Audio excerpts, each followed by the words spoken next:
Hi friends, अगर आप अपने मेटाबॉलिज्म को सुपर फास्ट करना चाहते हैं, उसको ज़बरदस्त तरीके से बूस्ट करना चाहते हैं, मे बी बिकॉज आप वेट लॉस कर रहे हैं बट वेट लॉस नहीं हो रहा, या आपका वेट गेन हो रहा है, या आपका डाइजेशन ठीक नहीं है, for what ever reason.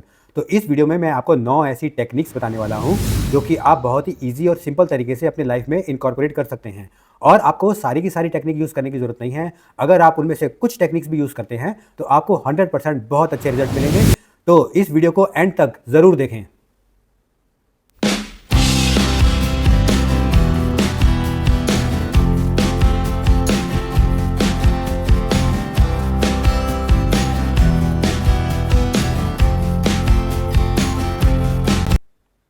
Number 1, get sufficient sleep. Yes friends, अच्छी नींद मेटाबॉलिज्म के लिए बहुत ज़रूरी है। कई बार हम नींद को इग्नोर करते हैं और ये सोचते हैं कि हम ज़्यादा काम करेंगे तो मेटाबॉलिज्म फास्ट होगा, कैलोरी बर्न होंगी, बट ये एक बहुत बड़ा मिथ है। एक भरपूर नींद मेटाबॉलिज्म को फास्ट करने के लिए बहुत ज़रूरी है। आइए देखते हैं क्यों और कैसे।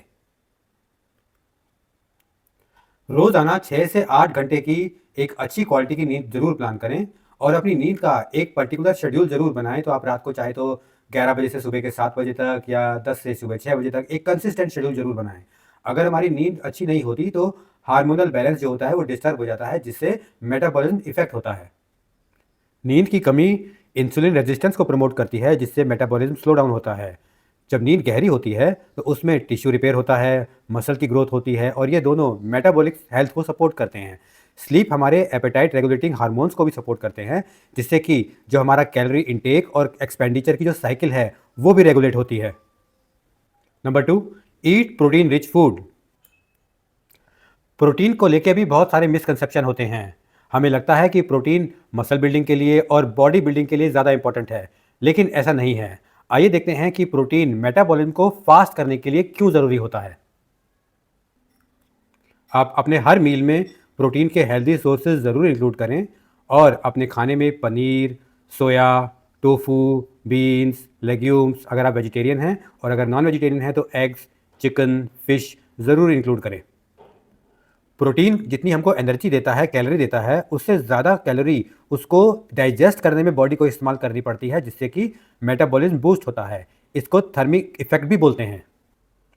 प्रोटीन में अमीनो एसिड्स होते हैं जो कि मसल की रिपेयरिंग के लिए और उनकी ग्रोथ के लिए बहुत ज़रूरी होते हैं, और इससे मेटाबॉलिक रेट भी इम्प्रूव होता है।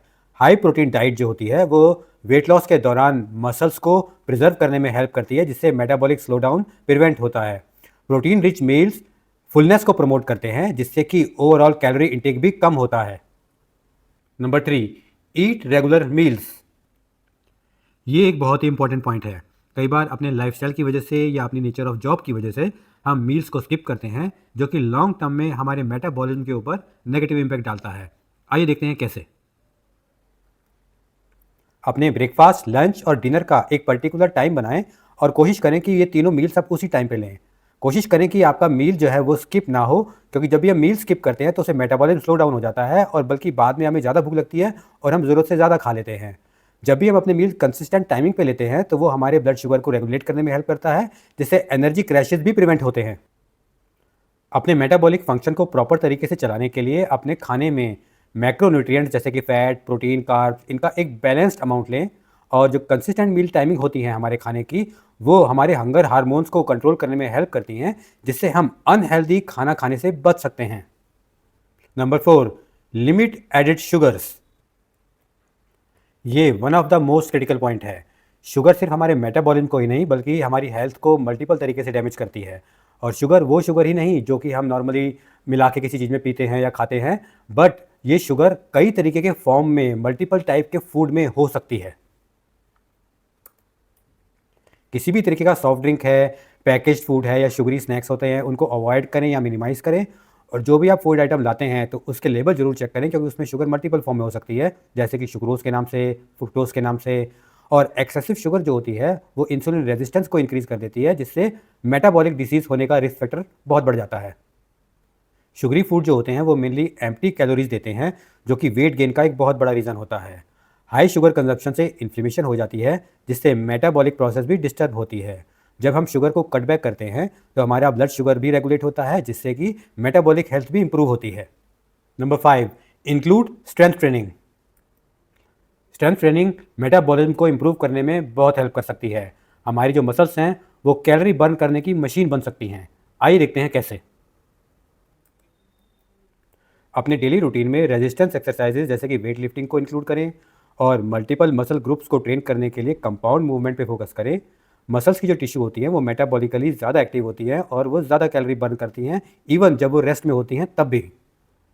स्ट्रेंथ ट्रेनिंग मसल मास को इंक्रीज करती है जिससे कि बेसल मेटाबॉलिक रेट भी इंप्रूव होता है। इंटेंस वर्कआउट जब वो करते हैं तो एक आफ्टर बर्न इफेक्ट होता है जिसमें वर्कआउट करने के बाद भी जो मेटाबॉलिज्म है वो लंबे टाइम तक एक्टिव स्टेज में रहता है। रेजिस्टेंस ट्रेनिंग जो होती है वो इंसुलिन सेंसिटिविटी को भी इंप्रूव करती है जिससे न्यूट्रिएंट्स का जो यूटिलाइजेशन है वो बहुत इंप्रूव हो जाता है। Number 6, manage stress levels. जैसा हम जानते हैं कि हाई स्ट्रेस लेवल की वजह से हमारी हेल्थ के ऊपर बुरा असर पड़ता है। अगर हमारा स्ट्रेस लेवल हाई रहता है तो हमारा मेटाबॉलिज्म भी जल्दी खराब हो सकता है। आइए देखते हैं कैसे। अपनी लाइफस्टाइल में स्ट्रेस रिड्यूसिंग टेक्निक्स जैसे कि मेडिटेशन और योगा को भी इंक्लूड करें और कुछ ऐसी एक्टिविटीज़ में अपने आप को इन्वॉल्व रखें जिनसे आप रिलैक्स फील करते हो, आप अनवाइंड होते हो। क्योंकि जब क्रॉनिक स्ट्रेस होता है तो हमारी बॉडी में कॉर्टिसोल करके एक हार्मोन रिलीज करता है जो कि हमारे जो मेटाबॉलिज्म होता है उसको बहुत नेगेटिवली इम्पैक्ट करता है। हाई कॉर्टिसोल लेवल जो होते हैं वो फैट स्टोरेज को प्रमोट करते हैं, स्पेशली बेली एरिया में। और जो स्ट्रेस मैनेजमेंट की टेक्निक्स होती हैं उनसे हमारे हार्मोन्स जो होते हैं वो बैलेंस में रहते हैं जिससे मेटाबॉलिक फंक्शन भी इंप्रूव होते हैं। और जो रिलैक्सेशन टेक्निक्स होती हैं उनसे हमारी स्लीप की क्वालिटी इंप्रूव होती है जिससे हमें मेटाबॉलिज्म में भी बहुत इंप्रूवमेंट मिलता है। Number 7, drink sufficient water. ये हमारी हेल्थ का शायद सबसे इग्नोर्ड एरिया है, जबकि हमारा शरीर लगभग 70% पानी का ही बना हुआ है। भरपूर मात्रा में पानी पी के हमारी हेल्थ में चमत्कार हो सकता है। पूरे दिन में भरपूर मात्रा में पानी पिएं, कम से कम 2-3 लीटर रोज़ाना। और शुगरी ड्रिंक्स, कैफ़ीन वाले ड्रिंक्स को अवॉइड करें क्योंकि उनमें सिर्फ एम्प्टी कैलोरीज होती हैं। पानी जो है वो हमारी बॉडी में न्यूट्रिएंट्स के ट्रांसपोर्टेशन के लिए बहुत ज़्यादा ज़रूरी है। एडिक्वेट हाइड्रेशन थर्मोजेनेसिस प्रोसेस के लिए बहुत ज़रूरी है, जो होता है हमारी कैलोरी को बर्न करके हीट प्रोड्यूस करना। पानी जो है वो किडनी की फंक्शन के लिए भी बहुत ज़रूरी है, जो कि मेटाबॉलिक रेगुलेशन के लिए बहुत क्रिटिकल रोल प्ले करती है। Number 8, stay consistent and patient. किसी भी काम में सफल होने के लिए उसमें लगातार बने रहना बहुत ज़रूरी है। तो अपने मेटाबॉलिज्म को इम्प्रूव करने के लिए हम हेल्दी हैबिट्स कंसिस्टेंटली कैसे डेवलप कर सकते हैं, आइए देखते हैं। ये अच्छी तरीके से समझ लें कि बॉडी में मेटाबॉलिक चेंजेस होने में टाइम भी लगता है और उन्हें कंसिस्टेंटली करना भी पड़ता है। तो इसीलिए क्विक फिक्सेस की बजाय सस्टेनेबल लाइफस्टाइल हैबिट्स को डेवलप करने पर ज़्यादा ध्यान दें और अपनी प्रोग्रेस को मीट्रिक्स के थ्रू, डाटा के थ्रू जरूर ट्रैक करें। आजकल होम बेस्ड मशीन्स आती है जिनमें आप बेसिक पैरामीटर्स बहुत ईजिली चेक कर सकते हैं। अपनी डाइट को एकदम से कट डाउन ना करें क्योंकि इससे उल्टा आपका मेटाबॉलिज्म स्लो डाउन हो सकता है। छोटी छोटी विंस को भी आप सेलिब्रेट करें ताकि आप मोटिवेटेड रहें अपनी जर्नी को कंटिन्यू करने के लिए। और याद रखें, हर बॉडी का मेटाबॉलिज्म डिफरेंट होता है, तो जो चीज़ किसी को सूट करती है वो हो सकता है आपको सूट ना करे। तो आप एक्सपेरिमेंटेशन करें और जो जो चीज़ें आपको सूट कर रही हैं, जो मेथड आपको ठीक लग रहे हैं, उनको आप रेगुलर बेसिस पे करते रहें। Number 9, stay active through out the day. अपनी डेली रूटीन में फिजिकल एक्टिविटी को इंक्लूड करें, जैसे कि आप लिफ्ट की बजाय स्टेयर्स ले सकते हैं और ब्रेक्स में आप क्विक वॉक के लिए जा सकते हैं। और अगर आपका सेडेंटरी लाइफस्टाइल है, आपका डेस्क जॉब है, तो आप बीच बीच में उठ सकते हैं, स्ट्रेचिंग कर सकते हैं। ये कुछ एक्टिविटीज़ जैसे कि स्टेयर्स के थ्रू आना जाना, वॉक करना, स्ट्रेच करना, इनको बोलते हैं नीट, यानी कि नॉन एक्सरसाइज एक्टिविटी थर्मोजेनेसिस। मतलब कि ये कुछ एक्टिविटीज़ होती हैं जो कि एक्चुअली एक्सरसाइज की कैटेगरी में नहीं आती, बट ये फिर भी कैलोरी को बर्न करने में हेल्प करती हैं।